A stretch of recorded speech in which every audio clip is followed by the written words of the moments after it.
Allez, 1, 2, 3, revers dans la diag, milieu libre. C'est parti ?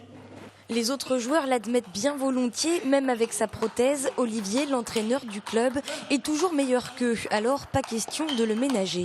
Ah non, quand on est au bout de la table, en face de lui, ça se voit pas du tout. Hein. Malgré ça, il reste quand même le numéro 1 du club. Je ne me dépasse pas aussi bien qu'un valide, sinon je ne serais pas considéré comme handicapé. Mais on arrive à compenser par les réflexes, l'anticipation. Et peut-être aussi un peu d'expérience, et pas n'importe laquelle. Médaillé paralympique en 96 à Atlanta, puis à Sydney et enfin à Athènes en 2004. À l'époque, on parle assez peu du handisport. Alors au merveilleux souvenir de toutes ces compétitions se mêle un brin d'amertume pour l'ancien champion. Tu te déplaces plus, Guillaume. On aimerait être estimé à la même hauteur que les performances valides.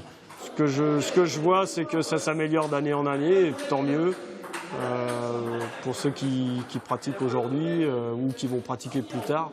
On sent quand même que maintenant les athlètes handisport sont un peu plus reconnus. Alors il se réjouit que cette année les Jeux soient encore un peu plus médiatisés. Quoi qu'il en soit, un handicapé qui entraîne des valides, pas de doute, Olivier fait certainement figure d'exception dans le monde du sport.